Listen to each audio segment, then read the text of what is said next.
ৰূপালীম সদৌ একাংক নাট প্ৰতিযোগিতাৰ সফল সামৰণি নলবাৰীৰ প্ৰজন্ম নাট্যদললৈ শ্ৰেষ্ঠ নাট্যদলৰ পুৰস্কাৰ হদিয়াৰ লাইট ফৰ লাইফ নাট্যদললৈ দ্বিতীয় শ্ৰেষ্ঠ নাট্যদল আৰু নলবাৰীৰ দীনবন্ধু নাট্যগোষ্ঠীলৈ তৃতীয় শ্ৰেষ্ঠ নাট্যদলৰ পুৰস্কাৰ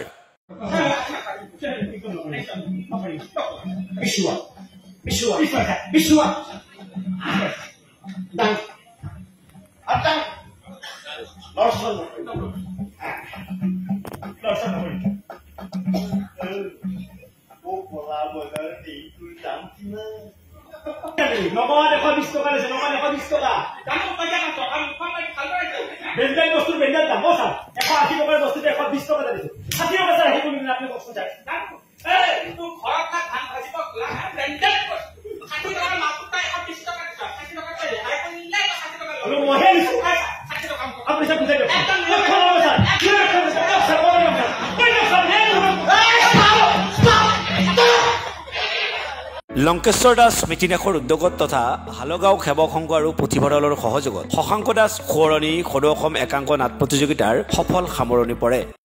বিভিন্ন চৰকাৰী কামত নিয়োজিত কৰি পাঠদানত ব্যাঘাত নজন্ম ল'ৰা ছোৱালীখিনিক পঢ়াবলৈ দিয়ক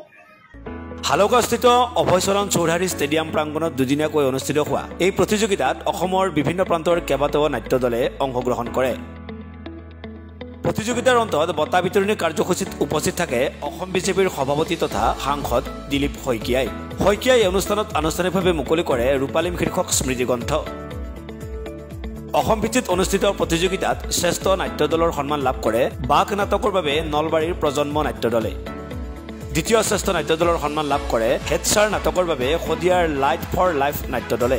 আনহাতে তৃতীয় শ্ৰেষ্ঠ নাট্যদলৰ সন্মান লাভ কৰে এটি বিমূৰ্ত নিশাৰ গান নাটকখনৰ বাবে নলবাৰীৰ দীনবন্ধু নাট্যগোষ্ঠীয়ে প্ৰতিযোগিতাত শ্ৰেষ্ঠ পৰিচালকৰ সন্মান লাভ কৰে প্ৰজন্ম নাট্যদলৰ কিশোৰ চক্ৰৱৰ্তীয়ে শ্ৰেষ্ঠ নাট্যকাৰৰ বঁটা লাভ কৰে হেডছাৰ নাটকৰ বাবে ৰাজীৱ লোচন বৰাই শ্ৰেষ্ঠ অভিনেতা অভিনেত্ৰীৰ বঁটা লাভ কৰে ক্ৰমে লাইট ফৰ লাইফ নাট্যদলৰ মনোজ বৰুৱাই আৰু বনলতা ক্ৰিয়েশ্যনৰ বনলতা দেৱীয়ে শ্ৰেষ্ঠ সহ অভিনেতা অভিনেত্ৰীৰ বঁটা লাভ কৰে দীনবন্ধু নাট্যগোষ্ঠীৰ আনন্দ ভৰালী আৰু পৰিস্মিতা দত্তই অতি জাকজমকতাৰে অনুষ্ঠিত হোৱা লংকেশ্বৰ দাস স্মৃতিনাশৰ উদ্যোগত তথা হালগাঁও সেৱক সংঘ আৰু পুথিভঁৰালৰ সহযোগত অনুষ্ঠিত